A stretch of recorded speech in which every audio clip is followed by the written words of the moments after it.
These are Nebraska corn farmers. They work in acres, not hours, harvesting the energy and climate solutions the world needs. We are proud to stand with you. The success of tomorrow's soy industry depends on the actions we take today. The future is here, and the time to move is now. Market Journal Television for Agricultural Business Decisions is a presentation of the University of Nebraska-Lincoln's Institute of Agriculture and Natural Resources in partnership with the Nebraska Rural Radio Association. Promotional support provided by the Nebraska Farmer Magazine and partial funding provided by the Nebraska Soybean Board and the Nebraska Corn Board.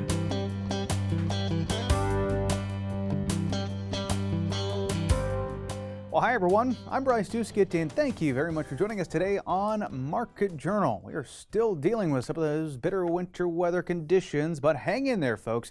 Spring seems to be just around the corner as we take a look at the 10-day forecast. That means it could be time to start thinking about planter maintenance to keep your planting season running smoothly. A bit later in the show, we'll talk about that, as well as check in with Doug Simon from Tredas as he gives us a look at the latest on the grain markets. Plus, with spring calving season on the horizon or underway for some of our viewers today, we've got a few tips to help you keep your herd on track. All that coming up on the show, but first, let's head into our first segment. It's the Conservation Corner. When it comes to on-farm conservation, small changes can lead to big results. Nebraska Extension's On-Farm Research Network gives producers a hands-on approach to test new strategies, helping them lower input costs and boost yields without all that guesswork. From corner to corner, Nebraska is an incredibly unique state. What works in southeast Nebraska may not work or even be an option in northwest Nebraska. This is why replicated research in farmers' own fields is so important. While trying new production practices may come with an inherent risk, Nebraska's On-Farm Research Network gives producers the freedom to explore their options with the least amount of risk possible. When taking a step back and that fear of failure, the first thing we do kind of when we send out projects is run this risk assessment, right? And so we sit down with the farmer and say, hey, here's what we could be looking at in terms of risk. Do you want to proceed? And so our main goal is to protect that farmer of risk. So when we're talking about input reduction and kind of maximizing our input efficiency, I guess one key thing that we look at and we run is an economic analysis in each project. And so we are collecting those input prices from each farmer and what they paid and running sort of that economic analysis per bushel in that one specific factor. And so when we're talking about reduction in nitrogen and kind of the pattern that we're seeing is we can start cutting back on some of our inputs and some of our fertilizers that we're applying in our fields. As new technologies are consistently evolving and aim to improve production efficiency, some of the new advancements out there tend to be less of a purchase and more of an investment for producers. However, through the On-Farm Research Network, farmers may have the opportunity to test out the latest technology on their operation at little or no cost. So when we start to talk about new technology, we are both answering today's questions and setting ourselves up for success and propping ourselves up for success in the future as well. And so this new technology that's being given to us and we're being allowed to test with and play with, really we are collaborating with the farmer, and at most times this is at little or no cost to the farmer to test this new technology in their fields. And so this research that we're getting from this technology is beneficial for both our cause and a farmer's cause as well to see, hey, does this work and to what extent does this work at? So it's really a mutually beneficial for both the producer and the extension faculty. Now, obviously, not every study will show positive results, but the data derived from these studies is a powerful tool for making strides toward better land stewardship and profitability for Nebraska's agricultural producers. And if you'd like to be part of any of the studies during the 2025 growing season, now is the time to reach out. Right, and I just keep going back to the way we farmed 50 years ago is different than the way we farm now. And so we're always trying to kind of keep innovative, and maybe failure is part of that process, right? And kind of compounding research into one another. And so It's okay to fail, it's okay to succeed as well, and so these two things kind of lead up and build into one another into more innovative research. And so in the 2025 growing season, we are always looking for more participants and more producers and more farmers to participate in our trials, conduct projects, assist with projects.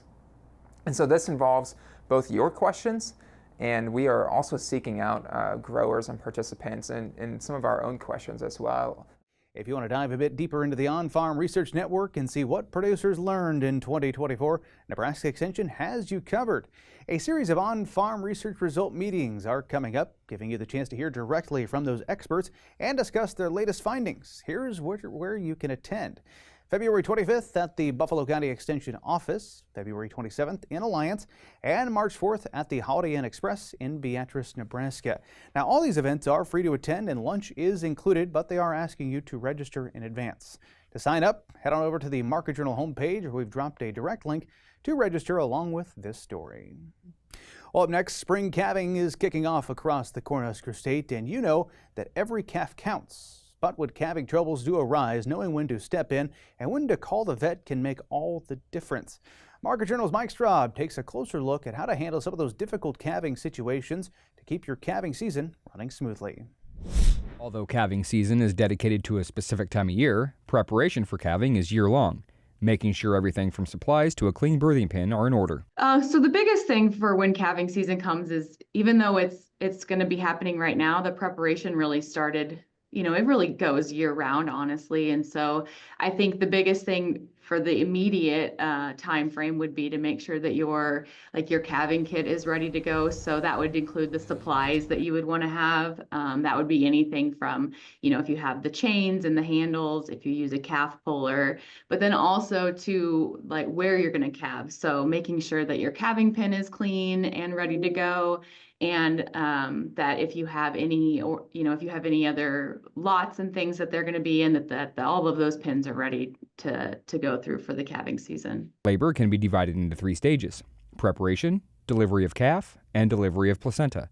Intervention may be needed if a cow has been in stage 1 for more than 8 hours, or if the cow is displaying signs of excessive stress or fatigue. So there are 3 stages. The first stage is where that calf is actually preparing itself, and it's kind of moving from down in the bottom of the uterus and coming up into the birth canal. And we don't normally see a lot of those signs in cows and heifers. If you're astute to looking at your cattle, you might pick it up, but it would be where they might be standing off by themselves. They might have their tail kind of hanging funny and just being a little uncomfortable, but you might not notice it. And that can last anywhere from 4 hours to up to 24 hours. But then once we get into stage 2, that would be the actual delivery of the calf. And so most producers notice that by saying they see the water bag coming, and then it will end with the full calf delivery. And so remembering that when a calf is born, the normal position would be the 2 front feet and a head. So they're just kind of taking a dive out would be the normal position. And so you're watching for constant progression. But the biggest indicator is just that you're seeing progression. So you just want to consistently see more of that calf being shown, more of her pushing and moving on with the birth process. So I have a rule of 3. I think it's really important to follow. And you only pull a calf if you have three things. And if they're coming front, it would be 2 front feet and a head, so that you see both feet and the head coming, and then you should be able to assist that calf. Or if it's coming backwards, you're going to see 2 back feet and the tail.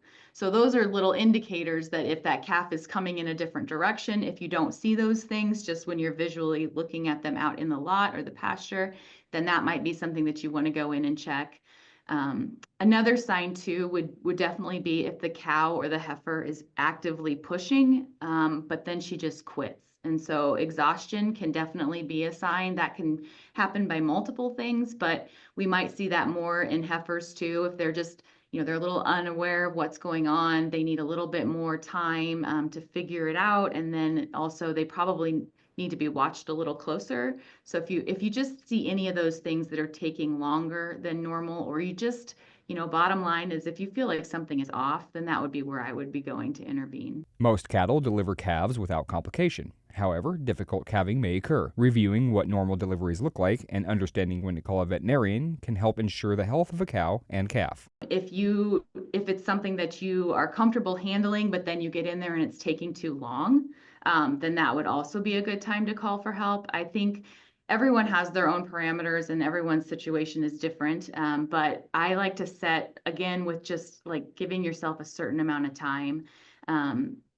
I think if you're taking more than 15 minutes to try and manipulate a calf or to bring it up, or you're pulling and you're not getting any advancement off of that, 15 minutes can make a big difference, because sometimes it is the difference between a live calf and a dead calf. And so we want to make sure that we aren't prolonging by taking too long to mess with it, when maybe we can get to have someone else that can help you and give you an extra hand. By understanding the normal calving process and being observant to signs of dystocia, you can ensure a successful calving season. When in doubt, do not hesitate to call your veterinarian. A timely call can make the difference for your herd's health and productivity. Reporting for Market Journal, I'm Mike Straub. Now, if you do have any calving questions or you'd like to learn more about this topic, you can find a lot of resources online at the website. It's beef.unl.edu. We move along now. It is once again time to turn our attention over to the markets, and joining the broadcast this week to discuss the latest trends impacting the markets is Tredas' Doug Simon. Here's our conversation as we begin with corn on Thursday morning. We're seeing support above the $5 mark, record exports last week. What do you make of the corn market right now? Is this rally here to stay? Well, it's been a nice rally. Back in August, September, we put a low in on the March board at 404. So we finished at 504 on Monday, which has been a dollar rally, which is great. So that's what, a 25% rally in corn, which is, for commodities, that's a big rally. So exports, like you said, have been really good on corn and the beans, so that's been positive. But with the rally we've had here, you really have to look at, how much do I need to be selling here as a percentage of my old crop, and then start thinking about new crop here, because that is a significant rally from where we were, which is nice. Let's talk about 2025 and intentions of what the farmer is going to do. Right now, there is the incentive. The market's telling us plant more corn acres. Are you hearing from producers that are planning to do just that? Producers and seed salesmen and people are putting on anhydrous, and especially now with corn rallying $1 and beans have been, that corn bean ratio, is definitely favoring corn more. So it's probably down in the mid-south where you're going to see another 1 million acres, just because last year they were planting a lot more cotton, because of where the prices were on that. And now this year, cotton and rice are both in the tank, and they'll be putting in more corn down there. And then you also see more probably corn in what I would consider to be marginal areas outside of the major corn belt up in the Dakotas. And that's where you're going to see, just looking at basis levels and looking at that opportunity. I think people are just been more happy with their corn production. Beans have had, struggled, with different disease issues, and moisture last year especially hurt us on bean yields. But yeah, they're feel better about their possibilities in corn. What do you make of the soybean market? Why is it not kind of following the same trend as corn is right now? Big carryovers in the U.S., big upcoming carryovers in Brazil. It's just keeping a cap on it. I mean, the reason beans are probably holding in here is we've had that dollar rally in corn. And we did have that nice rally in beans into January, which is kind of a seasonal strength period for the beans. And the corn, the beans kind of slowed down a little bit here, in February, March. Corn stays seasonally strong into March as well, which has been good. But we also get into those seasonals kind of turn a little more choppy as we go forward. Corn seasonals are pretty positive here all the way into June, but that's a big reason. It's just there's a huge one of the largest carryovers in the world that we've seen on beans, and also a heavy abundance here. And then with that South American crop coming on, that's going to start keeping our basis under pressure here. And as they harvest that second crop of corn down there, that puts basis pressure down there, which makes them more attractive. Their corn's cheaper than ours. Their beans will be cheaper from a basis perspective, which will redirect exports. We've had tremendous exports, but unfortunately that window is going to close on us pretty quickly here. That's what I wanted to ask you about, kind of that export window. Right now, we're seeing some of that here in the U.S. for both corn and soybeans, and at some point, that is going to shift more toward South America. What is the typical time frame? Well, beans, that's the times now. Yep. Their harvest is they're doing well harvest-wise on both their first crop of corn, second crop of corn. They've caught up. They're planting that second crop of corn right now. They're right at their pace. There are no problems down there on that. But with that basis dropping off, there'll be a big push on. There's a big increase in Brazilian exports coming up here in the next 2 weeks.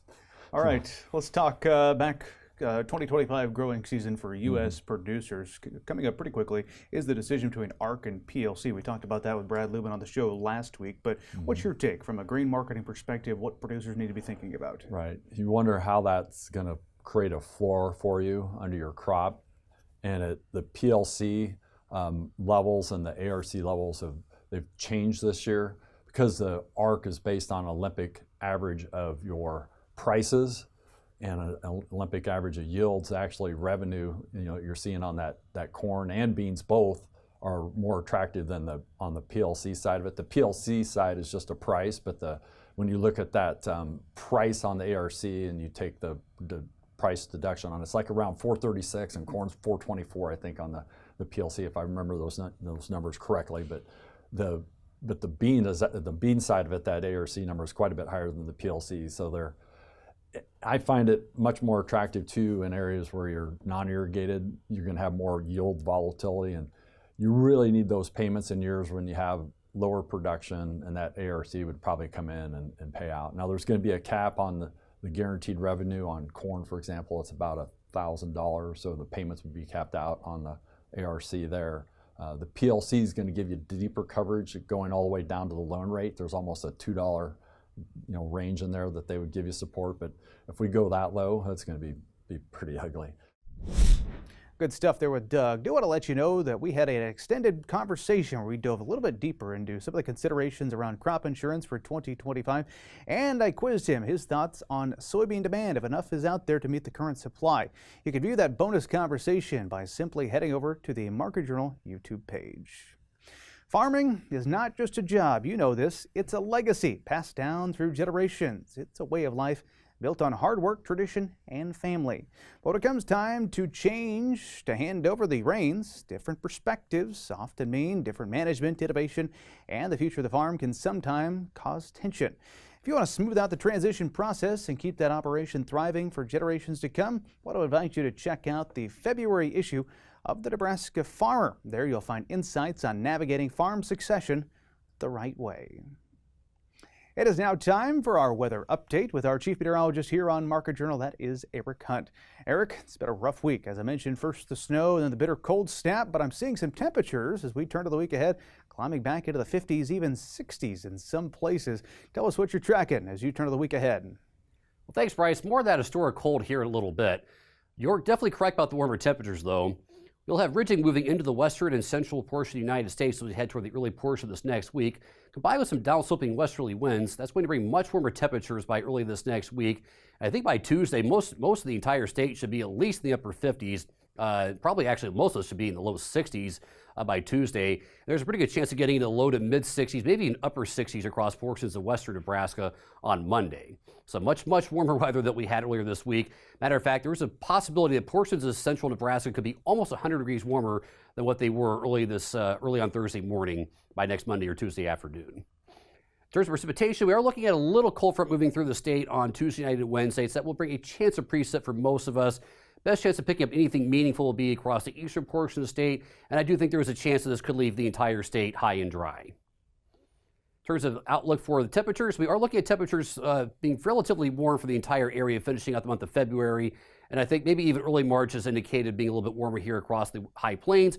I do anticipate a cold front moving through on Friday night into Saturday, so a warm finish to the work week, but I do think we'll be back to more seasonal levels as we head toward next weekend. In terms of precipitation, the CPC is showing above average precipitation favored here across western Nebraska and across a broader portion of the high plains, which would be very welcome news for some drought relief. But we headed toward Ash Wednesday. I am tracking a storm system moving into the central plains from the west.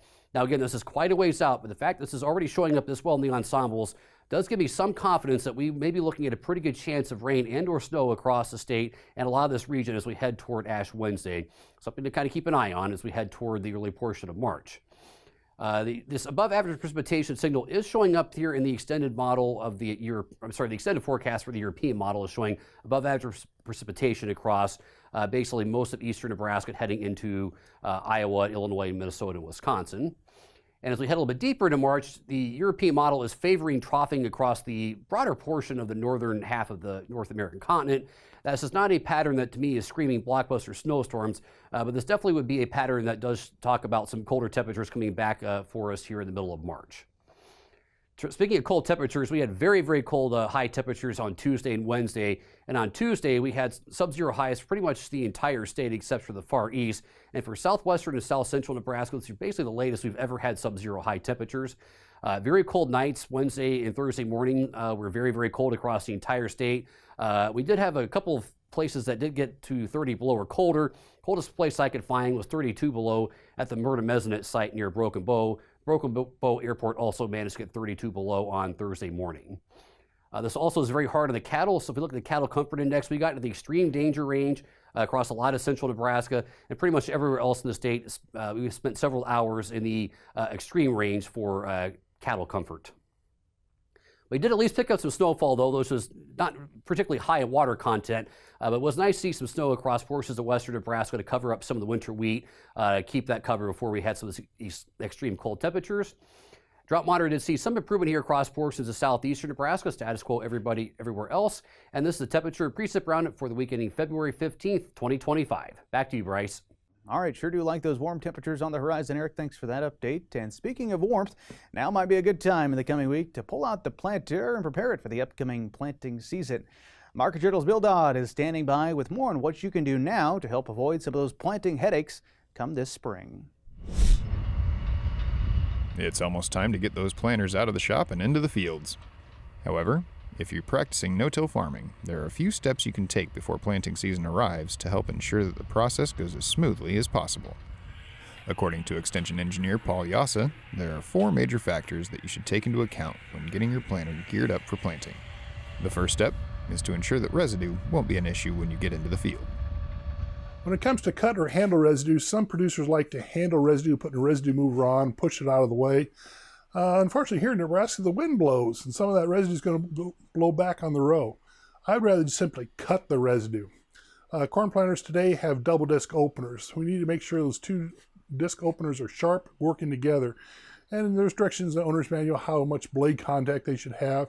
But we need about 1.5 inches to 2 inches of blade contact such that we can cut that residue. And that residue then is nicely cut.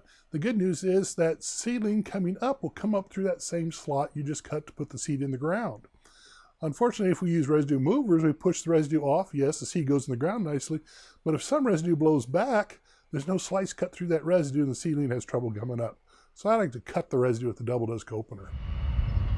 Next up on the checklist is to make certain that you're hitting the proper planting depth and achieving uniform depth control. If I saw a failure in early days of no-till, people didn't have enough down pressure and weight on the planter unit to get that seed down in the ground. We cut through residue, we cut through some firm soil, we're in no-till or ridge-till, and we need to make sure we got enough down pressure to do that. And so I want to make sure that those discs are sharp working together. It makes it easier to cut, but then enough weight on those openers or springs to transfer weight from the toolbar to those discs so we can get it down in the ground at the desired seeding depth. When it comes to uniformity of depth control, it's really critical for corn. You want all the corn plants to come up at the same time. You don't want one ahead of the neighbor. He's going to be outcompeting the neighbor when it comes to resources for growth. So the more uniform stand you can have, the better yield you'll have because of more uniform use of the resources. Now, something like soybeans, a little more forgiving. Soybeans care more what is going on during pod fill in the fall, so early in the spring, not near as critical. But for corn planters, definitely get that tuned up for uniform depth control. The third step of getting your planter ready will be to ensure that you're getting the proper seed to soil contact. Well, we got some brands of planters, like the John Deere, will do seed to soil contact and close the seed V steps 3 and 4 at the same time with the angled closing wheels. We want to evaluate those steps separately. If the seed to soil contact is already there, we don't want to tighten those wheels to close the seed V because we'll actually over tighten, actually pack the seed V such that seedling roots have trouble getting out of there. Now, some other brands of planters do it different ways. Our Case IH planter, for instance, we close the seed V with some crumbling discs on the planter I have here, and then firm it down from the top of the press wheel and back. But I also added a device called a Keaton seed firmer on there that pushes the seed down to give us some seed to soil contact. Now we can put a Keaton on any brand of planter out there to help get seed to soil contact, But the place I like it more is a uniform depth control because it gets all the seeds to the bottom of the seed V.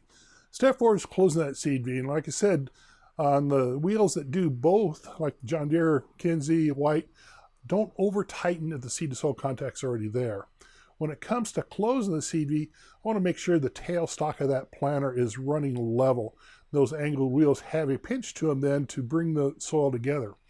If I'm planting a little bit too shallow or my planter is nose down, those tailstock where those wheels are mounted is not level. It's not going to be near as effective closing the seed V.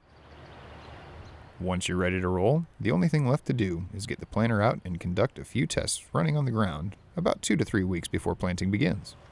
This will help ensure that you have plenty of time to work out any potential problems that may arise. So I take it to the field 2 to 3 weeks early, drop the planter in the ground, get the proper level on the planter such that the toolbar's right height and the parallel lengths are running parallel to the ground, and the planter a little bit tail down maybe in back, rather than nose down.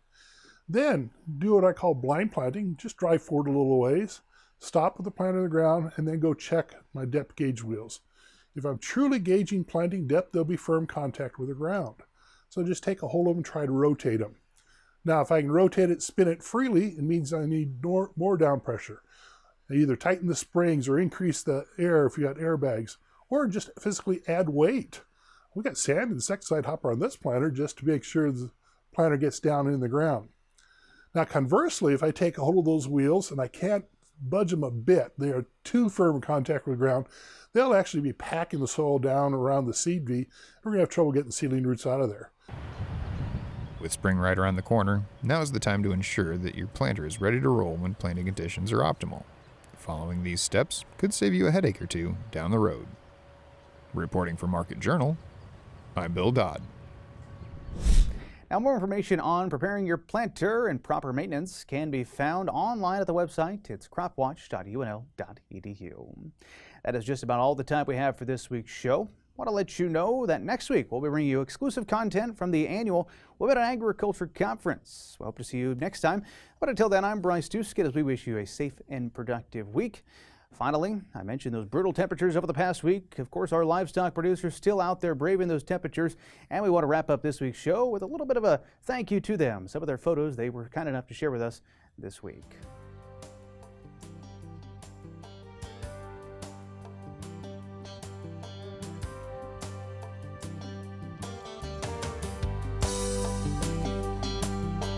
Join Market Journal online at marketjournal.unl.edu. You can also follow us on Twitter, Instagram, and Facebook.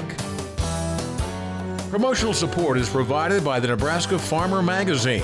Market Journal is produced by the University of Nebraska-Lincoln's Institute of Agriculture and Natural Resources.